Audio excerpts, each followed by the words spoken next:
Thank you, everyone. As everyone else is filling in, welcome. The sun has kind of broken through, and we have broken open for the season.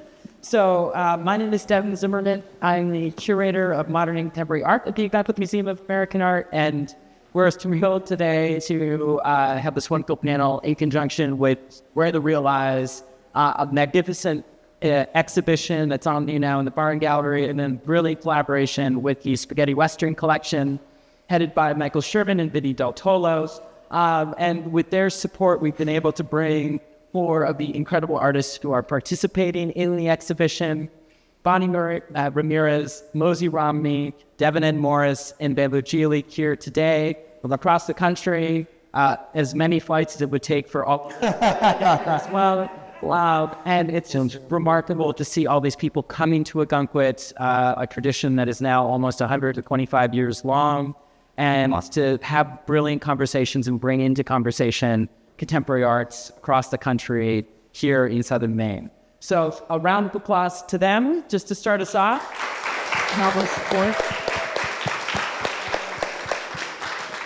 Now, typically, I get the opportunity to read very abridged bios and introductions to all of these folks. That does nowhere near the justice of actually kind of capturing the breadth and scope of their work and practice. So I'm going to put that burden onto them and just ask all of you to briefly just introduce yourself, and we can kind of start a wonderful conversation.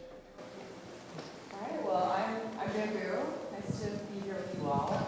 I'm a figurative and landscape oil painter. And Pass her the mic. Yep. Hello. Hey. Oh, Jesus. I'm Bambou Gili. I'm a figurative and landscape artist based in New Mexico, originally from New York City, so that was a very fun transition about 3 years ago. And I'm very interested in world-building projects. I'm really interested in figurative work that is rooted in the surreal. And I tend to work in series, so this has been such a thrill being part of this group show with other very surreal artists. Hi, I'm Devin N. I am a collage artist. I utilize collage as a means of, that's my theorem. So with that, I take what I have to make what I need. I take what I have to make what I need. Sometimes they look like paintings, sometimes it's sculpture, it can be video, photography, and yeah, happy to be here.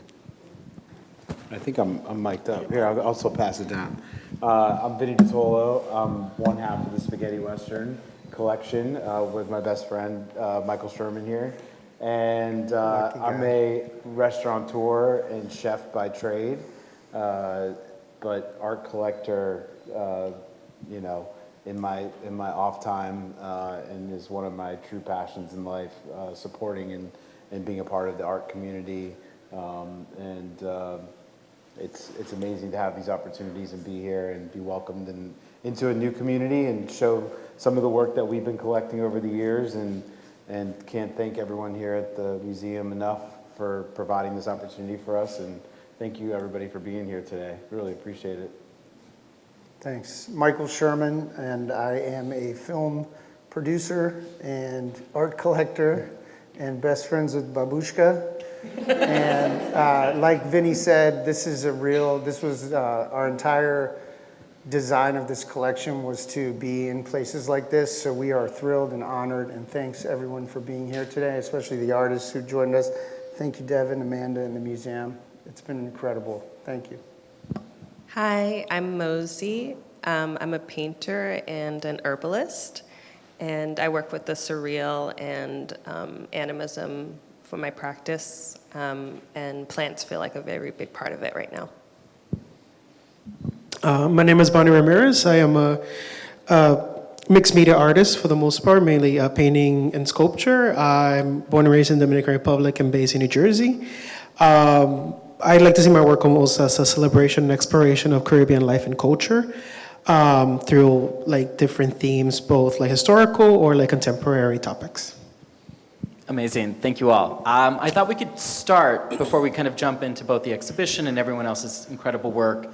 Just Sherm, Vinny, you described yourselves as collectors, but I wanted to get a sense of, both when you started collecting, like what was that first moment where you're like, you know what, I see myself moved by art and I want to live with it or experience it, or I see an artist and I want to support that person.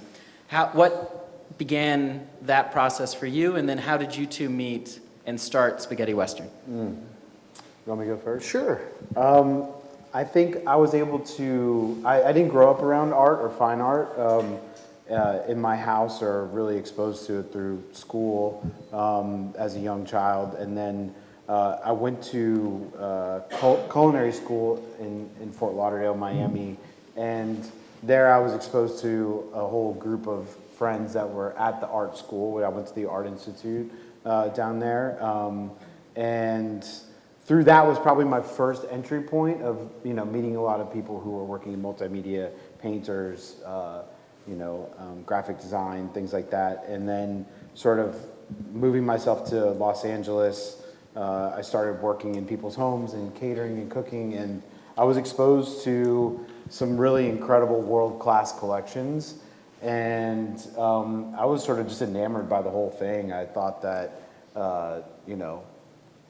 just the idea of being an artist in general was just a cool way of life, and obviously I knew a little bit through art classes and things like that, but I got to see more contemporary stuff that I hadn't been exposed to, and sort of started to find myself in galleries and stuff like that, catering, and fast forward to my interest in collecting and acquiring artworks. But then I sort of quickly realized I didn't have enough money to do it. And then sort of, let some time pass, save some money, and started buying and trading artworks with either artists or galleries for my labor, which I also shouldn't have been doing. And then sort of fast forward to Sherman and I meeting each other in, I think, 2012, 2013. And we were kind of like looking and interested in a lot of the same artists just from the start, and not knowing each other. And we went to a couple fairs together in Los Angeles and sort of were buying some of the same things. And then a few years later, as our friendship developed, I think things started to come across our plate that like we really couldn't afford individually, and sort of were really interested in, and sort of, Sherman was like, oh, well, wouldn't it be cool if we just like started, acquiring stuff together? And that was it. That was how it was born. And then we hit the gas really hard. Yeah. Yeah. So that's kind of my entry, and then to where we are now. And, and I think as we go, we continue to get exposed to new artists and find the people we love and want to support and continue to support and stay with and grow with, and watch them grow, watch their careers grow. And that's an amazing thing as well. Yeah, so for me, I grew up in Baltimore, Maryland, and I was fortunate enough to have the Baltimore Museum. So I got to see some art, but again, my parents also non-art collectors.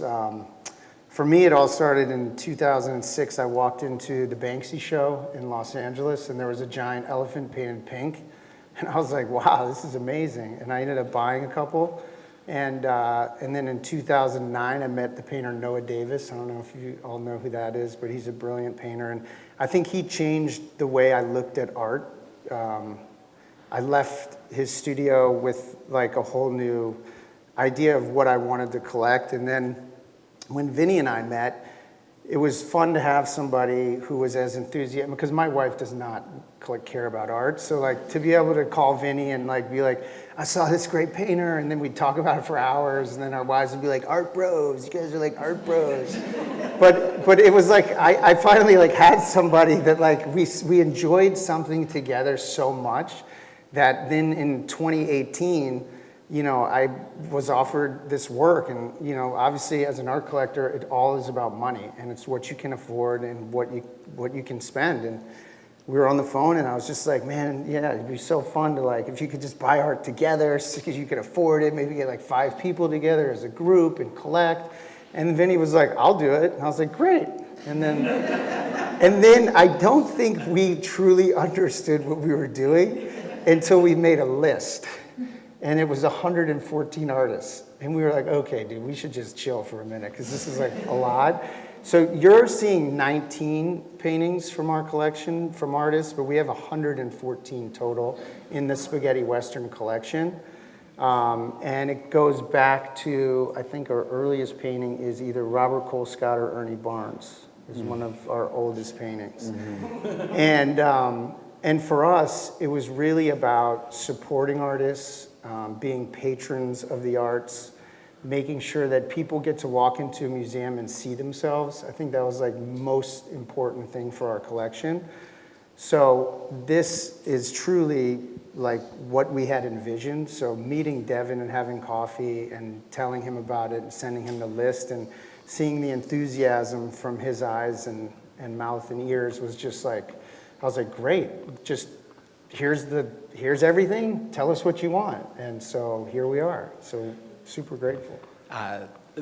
Seeing the fruits of your matrimony together was really inspiring. And one of the things, and where the show came out of was, you don't get this opportunity much as a curator without copious amounts of work, or even in that way, is to get that aerial view of so many incredible contemporary painters all at once on one kind of visual list. I mean, it revealed all these patterns, and we talked about some of these themes because there were kind of 3 iterations of what we did. And one thing that kind of percolated that really stuck and felt timely too was how so many artists in your collection were creating and crafting these spaces, finding and building these environments visually that were places beyond the kind of real world in which we're existing in, to kind of place their own histories, their own memories, and work through them in that vein. So, I guess 2 parts. One, we can kind of work and speak to the people who made so many of these incredible projects. But, I just found it fascinating that that was sort of a sub-theme of where you guys were sort of drawn to, are these kinds of spaces where imagination, or spaces that you're claiming as an artist, to position your own voice in, was really kind of prevalent and prominent in your collection. Yeah, and storytelling. I think by trade, Vinny tells a story on a plate, and I tell stories that go on the screen.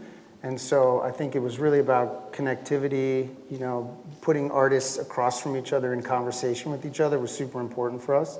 So when you chose this grouping, and we saw it when you first sent us the iteration of it, it was like, we were like, oh my God, this is magical, and like, it was amazing for us because, we don't get to live with all of this art. Our houses aren't big enough. So like, I have a couple pieces in my house, Vinny has some in his house, and then the rest, unfortunately, is in storage. So like, this is like, I want the art to be seen. I want, the artists to come together and be able to share their stories. So that to me is super important. Yeah, and I would say that, appreciating other people's stories that don't run alongside of yours, and having that view and understanding and trying to understand their perception of the world that they live in, I think is really important, and important for other people to see. I think like that part of it is really interesting to us, and I don't think you see that we aren't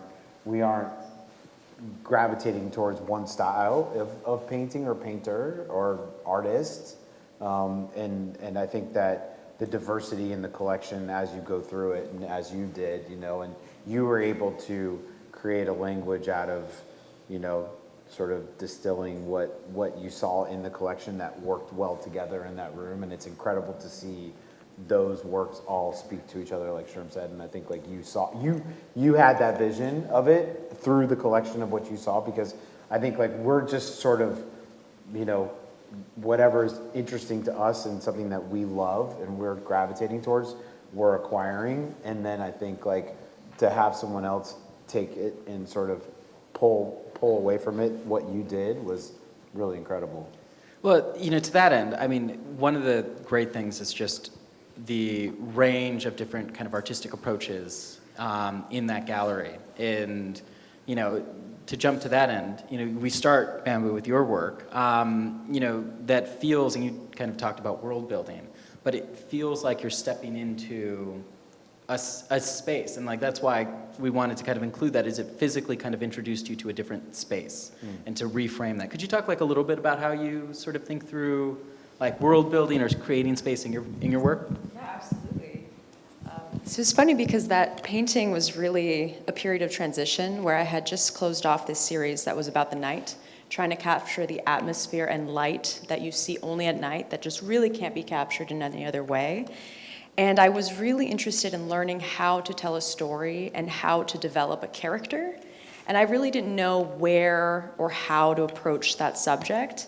And so at the time, I'm too much of a baby to watch and appreciate horror, but conceptually, I think it's such a fascinating problem where you are asked to kind of feed into your baser instincts and find what instinctively you can react to in a way that like psychologically affects you. So like you have these different characters. You have like a monster that travels through dreams. You have like different monsters appear in like mirror realms. It's such a fascinating and fun thing to play with.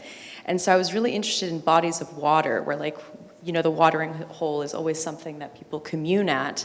And I was interested in creating this creature that lives in this water mirror realm and trying to develop a character in that way. And so this was such a fun experiment in between series of like learning how to develop a character and its needs and what it thought about. And this was like a fun in-between like dream realm that I was playing with.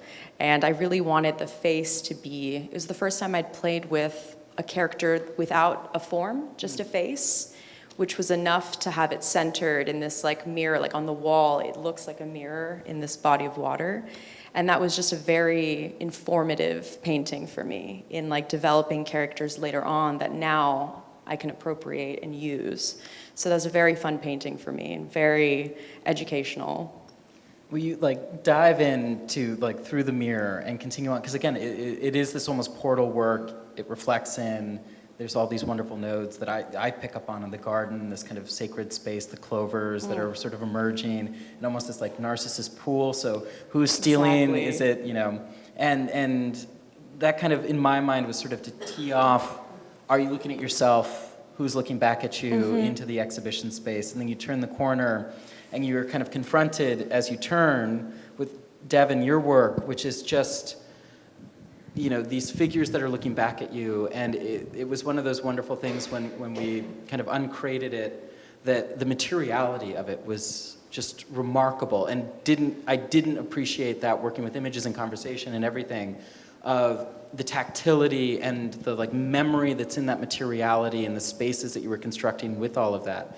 Could you talk a little bit about kind of that work in particular and your approach to collaging and relationship to those kinds of materials? Yeah, with that work, it was interesting. It happened in 2020. It was after I did a series of collages where I was thinking a lot about marquetry as far as like cutting wood veneer and making these very intricate, like tiny collages. And once I was doing it, I said, oh, I think I've been holed up with considering objects as opposed to objects as medium. And I was like, okay, cool. So an object is just a space, just like paint is a space within a surface. So when I got to the studio, those two figures on the right were already drawn back in 2019. And it was the first thing I attempted to make after the COVID lockdown, like maybe a few months in. And so I was thinking about juxtaposition, juxtaposing materialities, juxtaposing memory with memory and also myth making, but also, memory, myth making, also juxtaposing like this beautiful lightness and color and expression, but then also there being like a real heavy undertone of like death and sickness, disease. So both spaces might look to be domestic, but the space on the left is actually like of a doctor's office, and it's spotlit. And then there's like these flowers that I was like researching flowers that you give to people in mourning, and thinking about like HIV, AIDS crisis, my relationship to being an HIV positive person, and then making that a flower character, as if that character alone was in itself like alive, but like bursting with life, and then like bursting with like when the flower blooms, it's also in its end. And then coming down the steps, I love placing multiple environments on top of each other. So I use the molding to like kind of demarcate these two environments, and I just was like, I want these spaces to like break apart. And so it's like these stairs are acting like a brook through the work, and coming down the stairs are like rocks, but they're actually like pills, and it breaks a window at the top, and that window is like hearkening on like another epidemic I was seeing at the time, or that always exists as far as like people using drugs in like the gay community. And so there are T's throughout the work. There's like a T between the two characters, and T references Tina or crystal meth, and that's like a really huge issue right now in the community, or has been probably since forever. But and so, yeah, I was just like, there's so much. So, and there's like, I would say as well, I am one of the mediums, but it's not about me. So I just use a little bit of what I remember, and then I just kind of imbue it with like all of the intuition that comes from what I might need from spaces that are created within spaces. There are like tiny places that have little narrative. There are larger places that have narrative. There are, you know, moments that just look like strokes, but they're bats, and you know, it's just a lot of feeling and emotion. Yeah, there's this kind of brilliant openness and poetics that you let sort of set into motion that just play. I mean, the layering of readings, and then the kind of information and memory and meaning in the materiality just spreads out and kind of really steps into the space. I mean, that it's a, you know, to step in front of that work is incredible. Thank you. And that sort of interaction and kind of openness with meaning, if you then round the corner, this is actually sort of spatially working out brilliantly, to mosie and the mirror flag. I mean, it is this, you hit that lace in the index of the spray painted lace, and it's this flag, and I kept on kind of coming back to this. It's like this loaded notion of a flag that is supposed to have, it functions only as a sign that is tied up with nationhood or some sort of direct meaning, and you mirror that or mask that with the face and the visage, and to, you know, it's this open-ended sitting with that unknowing I felt, you know, and working with it. Could you talk just a little bit about how, you know, you deal with meaning making and that work in particular? Yeah, I think flags do have this like symbol of location, and it's like removed from a personhood, and I wanted to figure out the distance between location and personhood, and yeah, meaning. There's so many meanings in our realities, all our different realities. Like culturally, something means something different to an American than it does to like a Jamaican, and sometimes those things overlap, but there's something about that space in between, the like ambiguity of the meanings, that is really interesting to me. Keeping things open-ended allows for people to be curious about themselves and their relationship to the world, and that's really exciting. So I like to leave space for curiosity.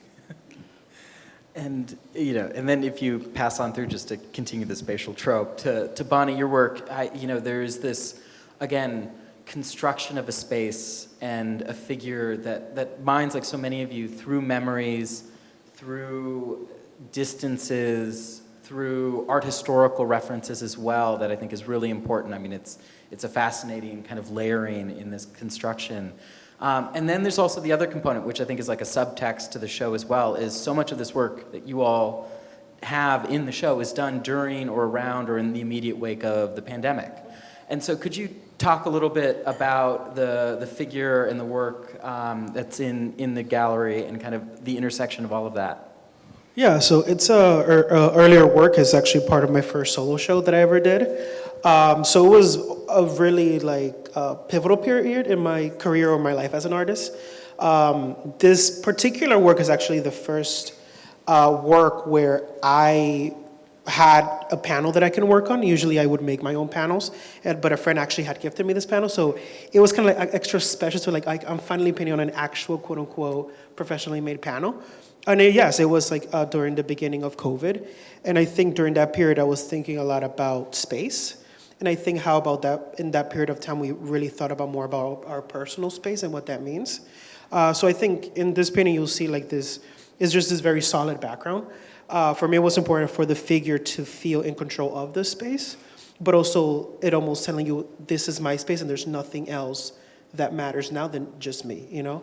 So I think that was kind of like the importance of like that composition being like just like a solid background to again highlight that space between and that you know, you deserve your space. And then even like material-wise, it was such a breakthrough. Again, I think, I mean, at this point, this work was made in my kitchen. At this point, I didn't have a studio. So I was like really trying hard with like, you know, experimenting a lot. So even like the collage elements that I hadn't used before was also like such a breakthrough. And I think that's where it was kind of like, I mean, this piece definitely is almost like a before and after in my career because I had done this like artist residency where I had a studio for the first time. So I left really inspired from that residency, and then this work was created right after that. Like as a self-taught artist too, I think that residency was kind of like the closest thing to art school. So I know I was just really inspired just to create this particular work in general. It's amazing.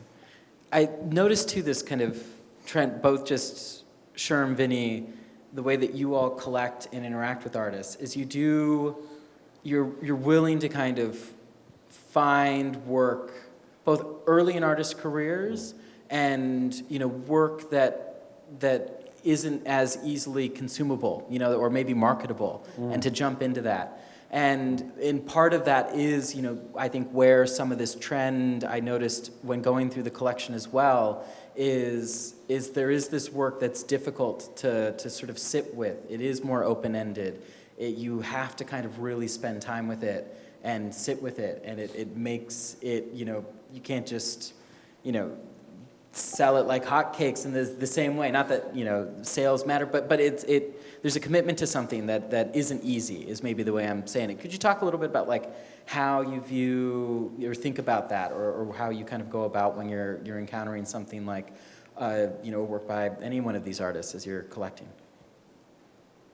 Yeah, I mean, I think You want me to go? I think it's really like both of us, and I think the reason why we have such a good synergy is like we've always bought what we've loved.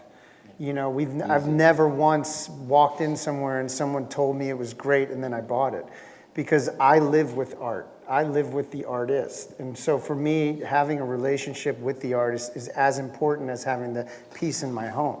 You know, I was lucky enough to be able to buy a home at 33 years old and create, you know, a life. And like I have a 6-year-old daughter who gets to walk around and see the art.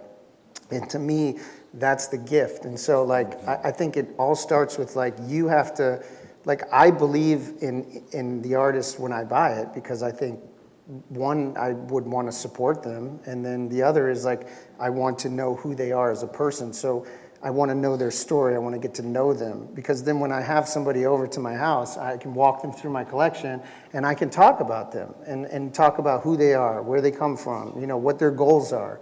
And it's like, it's not just like a commodity for me. It's really a relationship.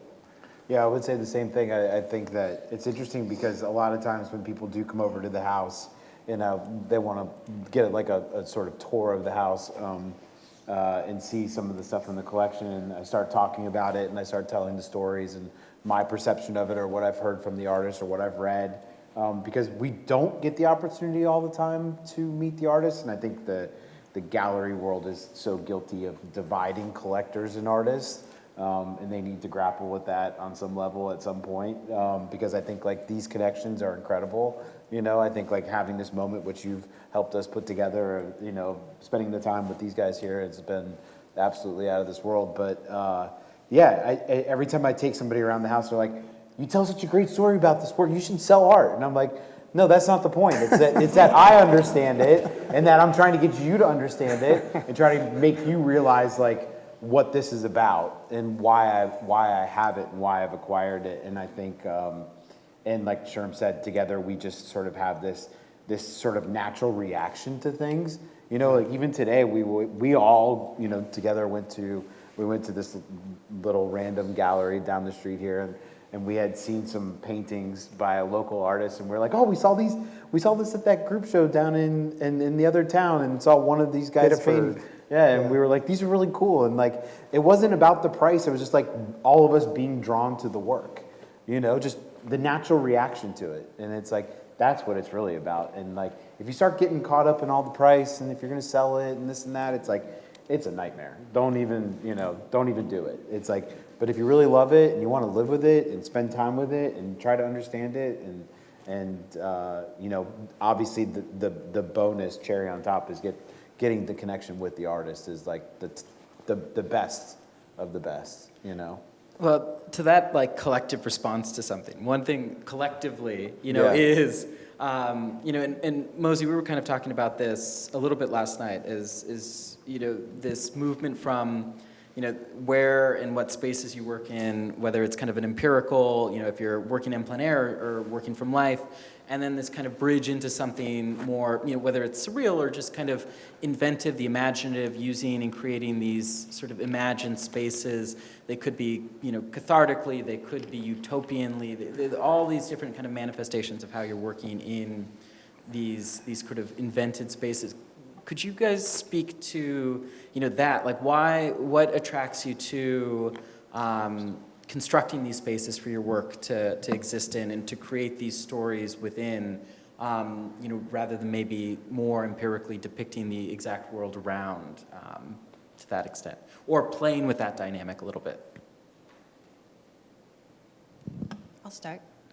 I think we live in a very visual society now with like Instagram and just like TV. There's always like a screen in front of us, and these stories are constructed, and artists have like an interesting sensitivity to the world and being able to like replicate, shift, and question reality is really interesting, and also depict it just as is. I mean, I think we're looking at these works that we're in this room with now, and there is specific reality that's like constructed of like a mindscape and a landscape.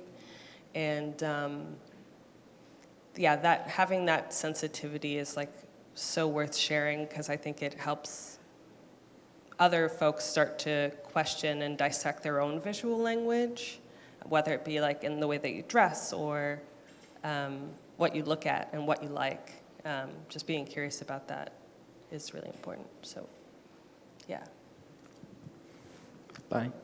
I think for me, when it comes to like world building, and I think it's something that all of us have a little bit in common, it's like the work, you have to think about it when you see it a little bit more. Like, it's not just like, and what thing is, it's almost like one of the bases of like surrealism. It's like, the story that you're trying to tell is not so literally in your face. And I think that's one thing that's really special about these works, is that you stand on it, and maybe what you're seeing is not what it actually is, or you kind of distort a reality to kind of fit your own in a lot of ways. Or in my particular case, I like to tell like different stories, but in my own way that is not so literal. I personally like to teach the viewer a lot of times, whether it's through questions, or like I liked that the work makes people question things. And then I'm here to answer, essentially. In my particular case, I think coming from Dominican Republic, I think even just ending up in the contemporary art world, gallery world, like I did see a hole in terms of when it comes to like Caribbean art in particular. And I feel like a lot of people don't understand a lot of the motifs and symbolism that is in my work in particular. So I use, in my case, surrealism to kind of tell a little bit more of that stories, but not as literal as you would want. And again, I think surrealism kind of helps with that to, you know, I don't want to say using your brains because that sounds bad, but to think a little bit more about what you're seeing, and that also, with the people that you meet, also to think about what you just see in front of you. Yeah, it's that kind of process of mediation, like that extra layer of mediation. To me, I wouldn't say that. I'm like, to me, the worlds are real, and yeah. So it's like real in the way that we all might be sitting here right now, but like how we imagine space, time, and like the third or fourth wall is all different in our minds, and so. Sometimes I think by scale, I'm able to create this kind of like mythic, or not mythic, but like this ability where you can almost transpose yourself into this space. And so then through dimension, I'm asking the body to consider that the body is like limitless and space is limitless. And like, I kind of start with writing a lot of times. So even if I'm not actually physically writing because I'm doubting, I'm at least doing it here. And so if anything, I would probably be a prose writer who leans into fiction. So I am fictionalizing space, I am fictionalizing people, and like, but I'm trying to like just work with so many elements of like what we remember, which is like what the objects already do. They put us with what we remember because we've all seen it.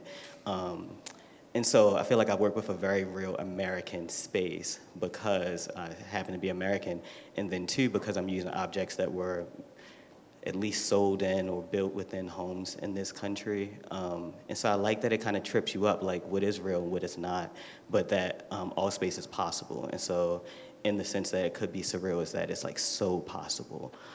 So yeah. So I really think that, I guess in my work, I think what activates my characters is really their environments that they inhabit.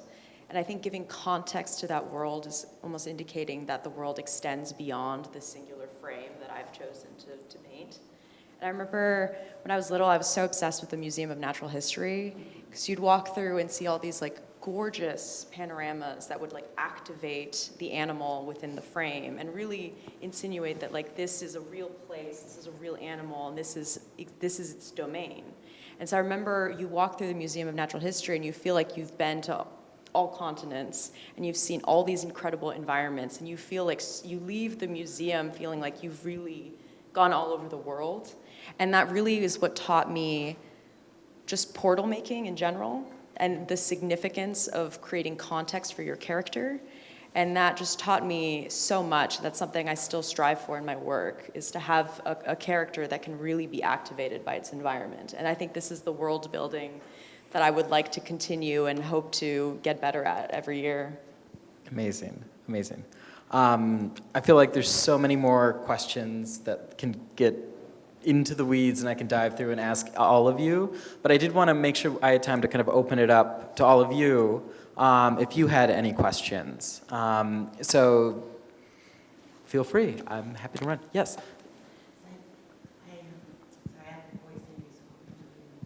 I'm curious about, talking about the tactile, what draws you to your like what is speaking to you in your mediums and your choice? You know what I mean? Yeah. Oh, got it, sorry. I think for me, definitely the medium is really important. I think in my particular case, basically, this medium came from necessity, just working with what you have. When you look closer to my work, it almost looks like a painting, or people that see it online, they look like paintings. But the figures are actually made on paper with a combination of oil pastels, color pencil, and acrylic wash, which is very like complex compared to like what you see on the surface. So for me, mediums are almost like, I'm very curious about materials in general, so I think that's what kind of drive me to experiment with different things. I'm just trying to do things like different, but I think I was always been curious about different materials and how do I get to the end result of what the painting is. So I think there's also a lot of play in the studio that comes, especially as you are building your language. This particular work is like an early work when I was still building up my artistic language. And, you know, as years pass by, you kind of keep polishing it up. But I think it all comes from just experimentation with materials. And I happen to be very curious about what things work with what things. Like technically with my work, you're not supposed to use oil pastels the way that I use oil pastels. You kind of just like use your fingers, and there's like, in my process, like my fingers kind of sometimes burn from the friction of blending the oil pastels because they haven't invented anything to blend the oil pastels the way that I blend oil pastels. So it's just kind of like that process of like experimentation and playing and see what works for you, which is again essential to creating your artistic language. Medium, I'm also thinking about like literal mediumship, like feeling a connection, like a spirit to a material. And like for me, I was always drawn to lace, and then I got into Jamaican culture, and that's a big pastime for a lot of Jamaican women is like knitting or crocheting like lace curtains and tablecloths and stuff. And so the history is always in the material, and that sensitivity that I was talking about earlier can be like heard and felt and attracted. I'm attracted to it, so yeah. Yeah, material. I kind of use every material, every art medium, and then there's the found, and then also the made, which I look at as tools. And then that way too, there's just like with each situation that's happening in the work, or as the symptom of living is happening. Yeah, that then there's a need for something to answer the question, or like what becomes like this equation. And I would say early on I was attracted to acrylic, thinking that that was simple, and even in photography thinking that taking digital was simple, but then I realized that like Photoshop has just simplified or like made convenient the tenets of film photography, but I find film photography to be way more, you can have more control. And same with oil mediums. I've always used like acrylic and then like an oil pastel on top. And now I found like that all oil mediums provide way more access to change, just like intuition. You can kind of just go where you need to go, and it has more allowance in it. And even as I work with found object, I think about the same thing. There was such a limited way that I saw the found, and I was like, oh, a door, because I need a home. and I'm like, it's not about that. It's just about a feeling. And so letting the thing, the object be a stroke, similar to how a stroke on a painting is a stroke. And so now when I'm attracted to things in their grandness or their tininess, it's about having a feeling that it either speaks for all of us, or that it just is so brilliantly already itself. So, I think once I discovered oil, I just was completely hooked. I think oil paint has taught me patience, because it is such a temperamental material, but it allows you so much freedom to change your mind, to expand on something, to learn from what you worked on that day, but necessarily you can change your mind, which I think allows so much flexibility and so much like you can really breathe in between paint sessions. But also I think it brought out so much like wonder and excitement about like feeling like a mad scientist trying to figure out if I add certain colors to each other, like what happens, and so you get to experiment in a way that is so like freeing and exciting. And I think trying to build an atmosphere with these colors and color combinations that you would assume wouldn't work ends up being such an exciting endeavor that I've been so singularly obsessed with oil paint forever, and I haven't actually experimented with anything else because I still feel like there's so much to learn. And I don't think that it's something you could ever be like, I've done everything under the sun, because there's so many color combinations that you've never tried or considered. And even being in this room, you're looking at these pink trees with these like gorgeous movements, drips. There's so much texture that oil allows that it's just, I think I could play with it for the rest of my life and have just a blast.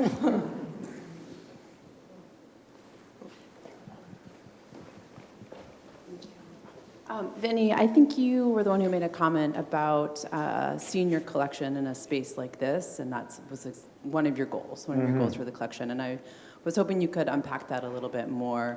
Like, what about this museum draws you? Is it the fact that it's a non-commercial space? Is it location? Is it connection with Curator? Is it the fact that American art is in its title? Like, I think all of those things, in a short answer, I think all of those things are very valid for why. And I think, Sherman in particular had a connection with Devin. They had met a couple years ago. Sherman lives in a part of Maine a couple months out of the year. I love it here. I've only been here a couple times, but I've actually been to Ogunquit before. And I've been to this museum, and I think for us, I think the sort of commercial space and residential space is so limiting, and I think public space, I run public space. A lot of people don't think about restaurants as public space, but they are. Anybody can walk through the doors. I think as I matured in my field, I sort of wanted to welcome and open my world up more. And I had to lean more into what I think, in a weird way, more people were open to experiencing. And that meant doing something a little bit more approachable, but still was satisfying to myself in the sense of like the things that I wanted to achieve. And I think by doing this, I think we originally had the goal that we would love for people to see this work that we are collecting on a larger scale and continue to do this. And hopefully this is a first of many opportunities for this and for the artist, because I think that it limits the artist as well. I think like only so many people can make it to shows, and the shows are up, galleries are in this vicious cycle now of like leaving shows up for 6 weeks, and it's like 6 weeks in all of our busy lives, they go like that, and I think like something like this opportunity for this work to live here and breathe in this space together and be here and have an opportunity to be seen by the public here in Ogunquit and in Maine and then the Northeast in a larger scale, and then it just keeps perpetuating. I think like that is really interesting to us, and I think also the artists, I would say that they'd probably agree that they want people to see their work and be exposed to it. And I think also another side, which I'm really excited about hearing more about and learning more about even through the museum, is that the public arts education, which I think is such an important thing. And like I said, I wasn't really exposed. I grew up somewhere where we didn't have museums like this and didn't have, the opportunities to do that. And I think being able to have children come see this and see themselves and see other people and start to hear their stories and understand their stories, and just opportunity, to creatively think and be curious, to ask questions, I think is really, really a huge part of this, that doesn't seem so obvious. So like I said, what an amazing opportunity for us and for the artists, for the collection, and hopefully this is just the beginning of it. I also just want to add real quick, is we were lucky enough to be lenders to the Anthony Cudahy show. So I came down during the summer when I'm here, and I think both of our missions align really well. And so when Devin wanted to do it, I think it was a perfect place for people to be welcomed in, seen properly, and hopefully enjoyed. And Spaghetti Western is also, we have loaned individual artworks from the collection to shows and to traveling shows. Correct. But it's never the breadth of what you're seeing now. No. And a lot of this came out of, what does it mean to show a collection like this in an exurban space where accessibility to art museums and other programs, the Portland Museum is 45 minutes north. The Courier is an hour and 10 minutes to our west. The closest museum to our south might be the Addison or Penn, but that's another hour-ish. So what does it mean for this area to have kind of an open public dialogue at a national level? And we've had almost over 200 students, something like that, this week alone. So what does it mean for third graders, for high school students to come in and be able to encounter this work where they won't be able to, because if you can't go to New York or you're just looking through Instagram, the difference, and we talk so much about the materiality, its impact, this kind of connection and its physical impression onto you as you're physically with these ideas, these objects, these encounters, these conversations. It's urgent and it's amazing. And so I've even had moments of discovery looking at some of these works under the light. I've said it numerous times. I've been like, the light's so good in here. It's true. It's amazing. I need a lighting guy. Sherman and I both need better lighting in our homes. I was like, wow, I didn't realize that painting was so blue. Yeah. It's in a dark corner of my house. So just to see, we've even learned in this moment, I just wanted to add to the education component, because several of us docents here were involved with the students. And not only is it rewarding for the students, but it's rewarding for us to see the reactions and how excited they get, and comparing the studies with the larger paintings. So it's rewarding all around. So, and I think they take it home with them. So, any other? Oh, Sophie. I'd love to ask you just on education, because so many students through, and we have so many senior art students who are just about to start, perhaps an artist career or thinking about it. Do you have any advice that we could pass along to students who are in that moment, are taking inspiration from your work?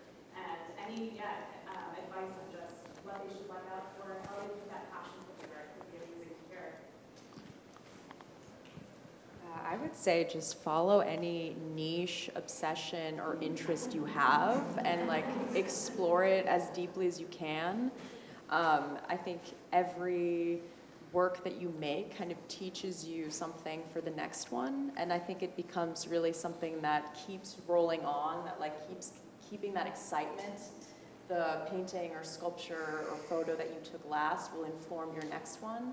And it's this like beautiful crescendo that keeps going, that builds this momentum and this excitement of like, what if I had done it this different way? Can I tweak this obsession or this interest in any other way? How can I stretch it? How can I just immerse myself into it? And I think that's like the best thing that I've carried, is just to like not feel like you have to defend your interest ever, and just fully dive in, whatever inspires you, and just completely lock in. It's the best I can do. Yeah, I would just say stay sensitive, open, curious, lie and tell the truth. I mean, from my perspective, I mean, I'm not working in the same mediums they are, but like I think being curious and being willing to make mistakes, and then I think there's so much. A lot of people don't talk about the sort of confidence it takes, and sort of the risk and the willing to expose yourself it takes in the way that all of us do and have. Whether you're making a film or you're making a painting or a collage or a photograph, and to be able to, or like myself, create food for people, it's like, I think the willingness to expose yourself to the public and have yourself be criticized, it takes a lot of bravery. And I think there's so much of that sitting here today, I think like it takes a lot of confidence building in yourself to be like, I'm going to show the world this thing that I believe in and think about and keeps me up at night and want to make and all those things. So, yeah. I would say don't look for competition, look for camaraderie. I would say practice gratitude for everything. I would say finding a community is really important. I think finding like-minded people that will understand you, it's really important. And I think there's a lot of growth in a community and like working together towards like a similar goal instead of competing in general. Well, on that note, I'm incredibly grateful for all of you to now be a part of this museum's community. I'm incredibly grateful for all of you to be also a part of this museum's community. So a round of applause for our panelists and